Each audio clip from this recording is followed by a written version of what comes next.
नमस्कार, आप देख रहे हैं टीवी 27 न्यूज और मैं हूं आपके साथ आर्या चतुर्वेदी। उत्तर प्रदेश में आप सभी का बहुत बहुत स्वागत है। चलिए बुलेटिन की शुरुआत करेंगे उत्तर प्रदेश की खबरों से। सपा के मीडिया सेल पर यूपी के उप मुख्यमंत्री केशव प्रसाद मौर्य जमकर बरसे। उन्होंने एक्स पर पोस्ट कर सपा पर निशाना साधा और कहा कि सपा में नैतिकता बची हो तो बदायूं मामले में राजनीति ना करें। मामले में पुलिस कार्रवाई कर रही है। बता दें कि बदायूं मामले को लेकर सपा मीडिया सेल ने बीजेपी पर आरोप लगाया था, जिस पर सोशल मीडिया यूजर भी उनकी जमकर आलोचना कर रहे हैं।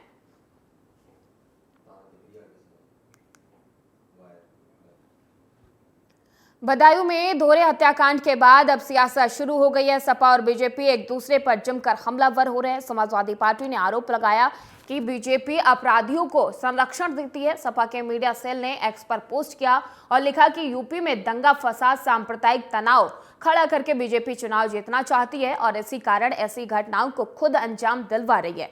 सपा का यह पोस्ट कई सोशल मीडिया यूजर को बिल्कुल पसंद नहीं आया। यूजर्स ने सपा पर जमकर हमला बोला।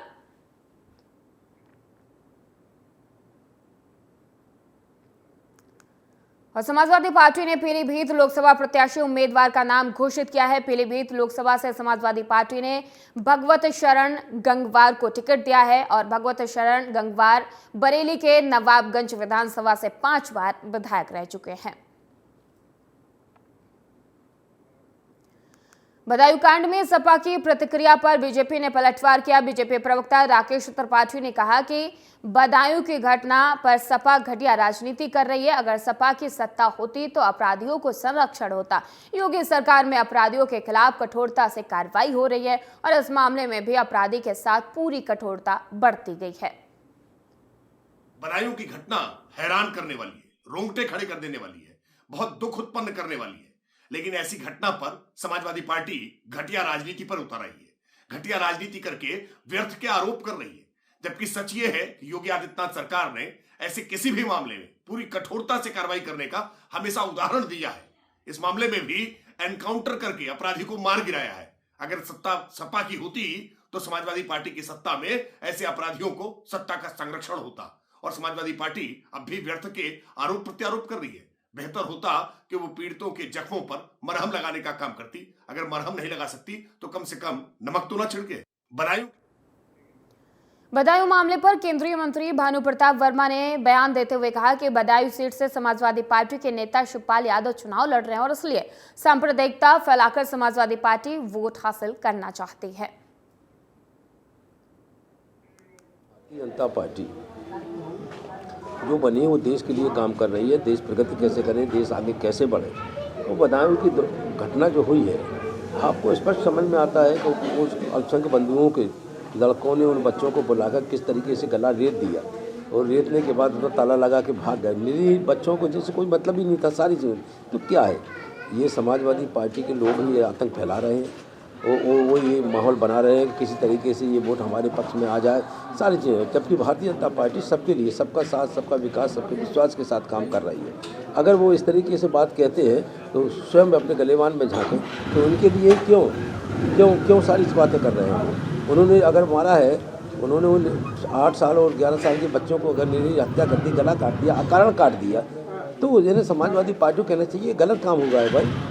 और पुलिस से मुठभेड़ में और गोली भी लगी है और मारा भी गया है। तो इसलिए जो पुलिस से लड़ेगा, अब वो तो निर्दयी थे, उन्होंने मार पीट दिया।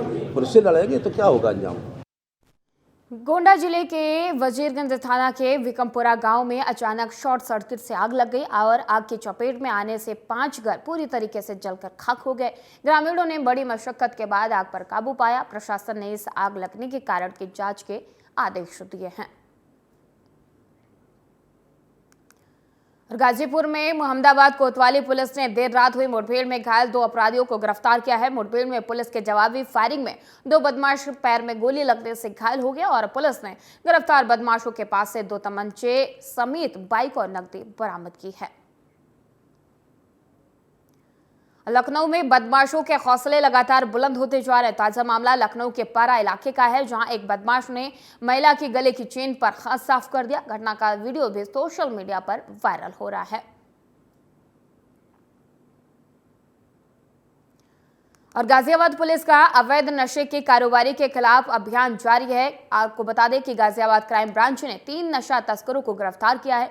1 करोड़ रुपए की कीमत की अफीम भी बरामद की है। पुलिस ने गिरफ्तार आरोपियों से पूछताछ कर मामले की जांच शुरू कर दी है।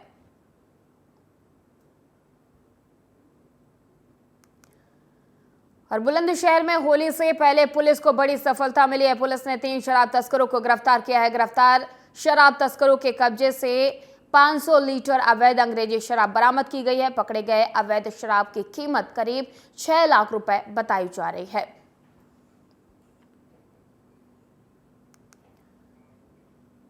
और खबर मुरादाबाद से है, जहां अभियोजन अधिकारी और पुलिस की 1 दिवसीय कार्यशाला आयोजित की गई और वही पुलिस लाइन सभागार में आयोजित कार्यक्रम में मुख्य अतिथि एसएसपी हेमराज मीना पहुंचे। बता दें कि आपराधिक न्याय प्रणाली नवीन विधियों के संबंध में कार्यशाला आयोजित की गई। वही कार्यशाला में महिला और बालकों के खिलाफ लैंगिक अपराध के बारे में भी जानकारी दी गई। साथ ही कार्यक्रम में सभी एसपीओ, एपीओ, सरकारी वकील और सभी पुलिसकर्मी मौजूद रहे। अभियोजन निदेशालय उत्तर प्रदेश लखनऊ के तत्वाधान में आयोजित है। भारतीय नागरिक सुरक्षा संहिता, भारतीय न्याय संहिता और भारतीय साक्ष्य अधिनियम जो 2023 में भारतीय संसद द्वारा पारित किए गए थे, 1 जुलाई 2024 से तीनों संहिताएं प्रवृत्त हो जाएंगी। इसी के संबंध में विधिक परिचर्चा हेतु, विधिक प्रावधानों से अवगत कराने हेतु आज एक कार्यशाला आयोजित की गई है। इस कार्यशाला में जनपद मुरादाबाद के समस्त थानों के विवेचक। उत्तर प्रदेश के बहराइच में रंगों के पर्व होली की तैयारियां शुरू हो गई हैं। बाजारों में होली की खरीद करने के लिए लोगों की भीड़ उमड़ रही है। बहराइच में से हमारे संवाददाता अजमल शाह की खास रिपोर्ट देखिए। पूरे भारत में 25 मार्च को मनाए जाने वाले रंगों के त्यौहार होली का पर्व मनाया जाना है। वहीं जिसको देखते हुए जनपद बहराइच के बाज़ारों में लगातार ख़रीदारी कर रहे हैं लोग। वहीं आज हमारी मौजूदगी जनपद बहराइच के शाही घंटाघर पर है, जहां पर तमाम वो दुकानें हैं जो लगी हैं, जो सामग्री की हैं, गुलाल और अबीर जैसे रंगों की जो दुकानें हैं वो सज चुकी हैं और लगातार लोगों का यहाँ पर आना हो रहा है और वो ख़रीदारी कर रहे हैं। यहाँ पर जानते हैं कि किस तरह से अब की बार क्या कुछ नया बाज़ारों में आया है होली को देखते हुए। क्या नाम है आपका? अंकित पड़वा। क्या अब की बार क्या कुछ नया है? नए मोदी जी की आई हुई नई में, मोदी जी का चेहरा ये सब लगे हुए हैं नए में। या सिलेंडर आया है नया में। लगातार लोग आ रहे हैं। 25 तारीख को होली है, किस तरह से भीड़ आ रही है? भीड़ तो सही आ रही है फिलहाल। लोग आ रहे हैं, खरीदारी कर रहे हैं, गुलाल ले रहे हैं, पिचकारियाँ ले रहे हैं। मोदी जी का परिवार है, अब बता रहे हैं, मतलब इसमें भी पूरी तरह से समर्थन मिल रहा है। ये देखिए मोदी जी का मास्क चाचा ने लगा लिया है और भी लोग हैं। भैया आए खरीदारी करने, उनसे ही जान लेते हैं। क्या नाम है आपका? संदीप गुप्ता। संदीप जी, 25 तारीख को होली है, किस तरह से आप तैयारियां कर रहे हैं? बस होली का त्यौहार की तरह तैयारी कर रहे हैं अच्छे से। पिचकारी लिया आप? ले बच्चों बस ले रहे, बच्चों के लिए लेने आए हैं। क्या नाम है आपका? शिवांश गुप्ता। शिवांश, कुछ आपने सामान लिया होली के लिए? अभी नहीं, अभी खरीदने आए हैं। खरीदने आए हैं। मास्क वास्क लेंगे मोदी जी का? नहीं। हाँ। महिला भी मौजूद है, उनसे भी जान लेते। क्या नाम है आपका? पूनम गुप्ता। पूनम जी, खरीदारी चल रही है होली को देखते हुए? हाँ, चल रही है। तो लगातार जो लोग हैं वो खरीदारी कर रहे हैं और इसकी जो बाज़ारों में होड़ देखी जा रही है और किस तरह से लोग बाज़ारों में पहुंच रहे हैं और होली के दृष्टिगत सामान ले रहे हैं और लोगों से जानते हैं। क्या नाम है आपका? गुड्डू कश्यप। क्या, कौन सी दुकान है आपकी? यही यहाँ पे काम कर रहे हैं। अच्छा, काम कर रहे हैं। तो लोग आ रहे हैं खरीदारी करने होली? आ रहे हैं। क्या सामान सबसे ज़्यादा बिक रहा है? ज़्यादातर यहाँ पे यही लंबी वाली पिचकारी और मांस वास बिक रहा है। बच्चे सबसे ज़्यादा क्या आपकी बार खरीद रहे हैं? बच्चे सबसे ज़्यादा ये मोदी वाला मास्क, मोदी जी वाला और ये है वो रखा हुआ है और यही प्रेशर वाली पिचकारी है, ये पाइप वाली है। तो लगातार बच्चे हों, बूढ़े हों, जवान हों, महिलाएं हों, सभी लोग खरीदारी कर रहे हैं। बाजारों में काफ़ी संख्या में भीड़ देखी जा रही है। मोदी जी के मास्क से लेकर के लंबी वाली पिचकारियां, लगातार वो खरीदारी बाजारों में चल रही है। कैमरामैन हनी साहू के साथ बहराइच से TV27 न्यूज़ के लिए अजमल शाह। अब बात करेंगे आपड़ू उत्तराखंड के। सीएम पुष्कर सिंह धामी ने खटीमा में आयोजित कार्यकर्ता संवाद कार्यक्रम में शिरकत की। सीएम के खटीमा पहुंचने पर बीजेपी के कार्यकर्ताओं ने सीएम धामी का भव्य स्वागत किया और इस मौके पर सीएम धामी ने बीजेपी के कार्यकर्ताओं से आगामी लोकसभा चुनाव को लेकर चर्चा की।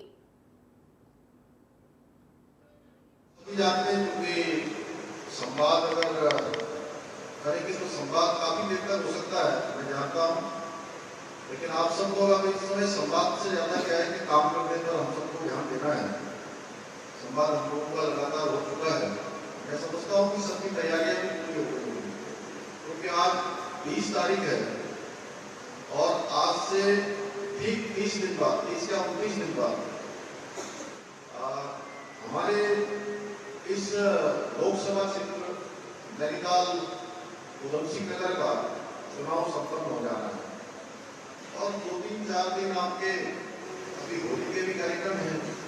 उसके बाद 27 तारीख को इस लोकसभा क्षेत्र का नामांकन होना है और 27 से 17 तारीख तक केवल 20 दिन का जो समय है, उस 20 दिन के समय में हम सबको जो भी हमने अभी तक काम किए हैं, लाभार्थियों के सम्मेलन हुए हैं, अनेक लाभार्थियों को उसने कुछ किसी न किसी योजना का लाभ मिला है और पूरे भारतवर्ष में अभी हमको अनेक स्थानों पर मुझे और जगह भी जाने का अवसर मिला, बहुत सारे कार्यक्रमों में गया। तो एक बात मैं बहुत दावे के साथ कह सकता हूँ कि पूरे देश के अंदर इन 10 सालों में माननीय प्रधानमंत्री नरेंद्र मोदी जी का जो 10 साल का कार्यकाल है, इन 10 सालों के कार्यकाल में हिंदुस्तान का कोई भी व्यक्ति ऐसा नहीं है जो इस सरकार के कालखंड में किसी न किसी योजना का लाभार्थी हो। लोकसभा चुनावों के लिए बीजेपी प्रत्याशी चुनावी मैदान में उतर चुके हैं। वहीं गढ़वाल लोकसभा क्षेत्र से बीजेपी के उम्मीदवार अनिल बलूनी उत्तराखंड के श्रीनगर पहुंचे तो कार्यकर्ताओं ने उनका जोरदार स्वागत किया और इसके साथ ही क्षेत्र में विभिन्न स्थानों पर रोड शो कर आमजन से उनके पक्ष में मतदान की अपील की और इस दौरान उन्होंने पार्टी कार्यकर्ताओं से भी वार्ता कर कहा कि पूरे देश में विकास का मंत्र है, हमें विकसित उत्तराखंड और विकसित गढ़वाल बनाना है और युवाओं के लिए रोजगार के अवसर पैदा करना है। उत्तराखंड और गढ़वाल को आदर्श क्षेत्र घोषित करना होगा। पूरे देश में विकास का मंत्र है, उत्तराखंड को विकसित उत्तराखंड बनाना है और विकसित गढ़वाल बनाना है। पलायन के लिए एक जंग छेड़ रही है पलायन के खिलाफ और प्रत्येक जो युवाओं को रोजगार का किसी प्रकार से सर्जन हो वो करना है। उत्तराखंड को और गढ़वाल को एक आदर्श क्षेत्र घोषित करवाना है, इसी के लिए संकल्प है। अब विपक्ष को किस तरीके से देख रहे हैं? जैसा आज भी देखा शिवपौड़ी और श्रीनगर में भी कई कार्यकर्ता शामिल हुए हैं, बीजेपी में दामन थामा है, कांग्रेस की स्थिति देखिए, कांग्रेस का जो भवन है वो जर्जर हो गया जैसे मैंने बताया और पूरी तरह से कांग्रेस निस्तानभूत हो गई है। कांग्रेस में अब कोई बचा नहीं है। जो लोग राजनीति में एक विकास की राजनीति करना चाहते हैं, जो देश को विकसित भारत बनाना चाहते हैं, जो विकसित उत्तराखंड के लिए संघर्ष करना चाहते हैं, वह सब लोग हमारे साथ शामिल हो रहे हैं। आगामी 2024 के लोकसभा चुनाव को लेकर भाजपा की तैयारियां लगातार जारी हैं। इसके साथ ही भाजपा द्वारा उत्तराखंड की 5 लोकसभा सीटों पर प्रत्याशियों की घोषणा हो चुकी है। वहीं दूसरी बात अगर कांग्रेस की जाए तो कांग्रेस अपनी 2 लोकसभा सीटों पर प्रत्याशी घोषित नहीं कर पाई है। प्रदेश मीडिया प्रभारी मनवीर सिंह चौहान ने कांग्रेस पर तंज कसते हुए कहा कि पिछले 70 सालों से कांग्रेस ने आम जनता को ठगने का काम किया है। कांग्रेस के लोग बेटी हूं, लड़ सकती हूं का नारा तो जरूर देते हैं, लेकिन कांग्रेस शासनकाल में महिलाओं और बेटियों के लिए किसी भी प्रकार का उत्थान का काम नहीं किया गया। कांग्रेस का इतिहास रहा है कि वो सिर्फ खोखली बातें और झूठे वादे करते हैं, लेकिन प्रदेश की दामी सरकार और केंद्र की सरकार द्वारा आम जनता के विकास के लिए कई महत्वपूर्ण फैसले लिए गए। देखिए, हमारी आदरणीय नरेंद्र भाई मोदी जी की सरकार हो, चाहे हमारे प्रदेश के आदरणीय मुख्यमंत्री पुष्कर सिंह धामी जी की सरकार हो, हमारी सरकार के द्वारा महिलाओं के उत्थान के लिए, उनके विकास के लिए, उनके जीवन स्तर में सुधार के लिए अनेकों योजनाएं संचालित हो रही हैं, लेकिन कांग्रेस हमेशा खोखली बातें उनका इतिहास रहा है और वो नारा तो जरूर देते हैं कि लड़की है लड़ सकती है, गरीबी हटाओ, लेकिन हकीकत में वो उस समाज के लिए कुछ भी नहीं करते हैं। और देखिए, हमारी आदरणीय नरेंद्र भाई मोदी जी की सरकार हो, चाहे हमारे दुनिया के सबसे बड़े लोकतंत्र के महापर्व में मतदान के रूप में दी जाने वाली हर नागरिक के मतदान जरूरी है, लेकिन फिर क्या जब वही लोग इस पर्व से मुंह मोड़ने लगे। मतदान ना करना और कुछ हद तक नोटा का इस्तेमाल भी इस लोकतांत्रिक व्यवस्था की नींव ढीली करने का काम करता है। ऐसा ही कुछ उत्तराखंड में पिछले कुछ चुनावों में देखने को मिला, जहां पर केवल सरकारों के नकरापन के चलते जनता नोटा और उससे भी आगे बढ़कर इलेक्शन बायकॉट कर फैसला लेते हैं। और पिछले चुनाव में कुल मिलाकर 14 पोलिंग स्टेशन ऐसे थे जहां पर तकरीबन 800 लोगों ने सामूहिक रूप से चुनाव का बहिष्कार किया। देखिए एक खास रिपोर्ट। तो हमने 1 महीने पहले ही सारी जिलाधिकारियों को, डिस्ट्रिक्ट इलेक्शन ऑफिसर और आरओज को निर्देश दिया गया है। और जहां जहां पर जो समस्या है, क्योंकि ये बात देखिएगा, जनता का भी मैं उनको गलत बिल्कुल नहीं बोलूँगा। जब उनको लगता है कि कोई नहीं आ रहे तो उनको एक मौका मिलता है कि इस टाइम पे कोई आके अधिकारी। सो हमने ये निर्देश दिया कि वो काम क्यों नहीं हो रहे, वो उस गांव के वासियों को बताइए। जैसा किसी जगह पर 4000 पेड़ कटना है और मामला लंबित है यहाँ पर भारत सरकार में फॉरेस्ट ट्रांसफ़र केस में, जब उनको ये बता देंगे और दिखा देंगे सारी चीज़, सो गाँव के लोग भी संतुष्ट हो जाता है। सो वो मैकेनिज्म इस बार डेवलप किया है। उत्तराखंड हाईकोर्ट ने उधम सिंह नगर के रुद्रपुर में हुए अतिक्रमण को लेकर दायर जनहित याचिका पर सुनवाई की और उच्च न्यायालय ने अतिक्रमण को गंभीरता से लेते हुए राज्य सरकार से प्रदेश के सभी जिलों के लिए अतिक्रमण शिकायती ऐप बनाने को कहा है, और जिससे आम लोग सीधे अतिक्रमण की शिकायत दर्ज करा सकेंगे। कोर्ट ने 16 अप्रैल को प्रगति रिपोर्ट पेश करने को कहा है। मामले की सुनवाई के लिए कोर्ट ने 16 अप्रैल की तिथि नियत की है। याचिका रुद्रपुर शहर में अतिक्रमण को लेकर थी, जिसमें ऑनरेबल कोर्ट ने ऑब्जर्व किया कि अतिक्रमण का मामला सीरियस है और राज्य सरकार को पूरे राज्य की समस्या इसको माना एक्चुअली कोर्ट ने, और राज्य सरकार को निर्देशित किया कि हर जिले में एक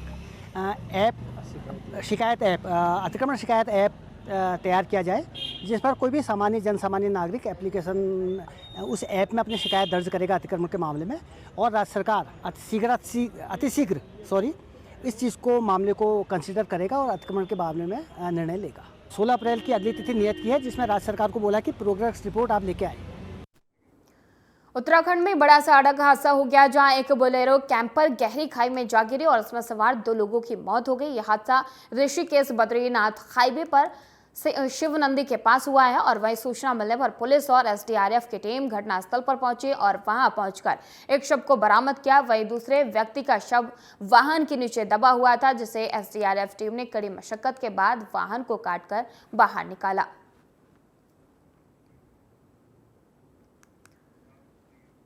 रुद्रप्रयाग में बद्रीनाथ हाईवे के धोल तीर शिवानंदी के पास भी सड़क हादसा हो गया। कार 700 मीटर गहरी खाई में गिर गई और कार में सवार 2 लोगों की मौत हो गई। सूचना मिलने पर डीडीआरएफ के साथ एसडीआरएफ टीम और 108 एम्बुलेंस मौके पर पहुंची और रेस्क्यू ऑपरेशन कर दोनों शवों को बाहर निकाल लिया गया है। टीम ने शव को बरामद पोस्टमार्टम के लिए भेज दिया है। और फिलहाल रुकेंगे एक छोटे से ब्रेक के लिए, जल्द होंगे हाजिर। देखते रहिए TV 27 न्यूज़।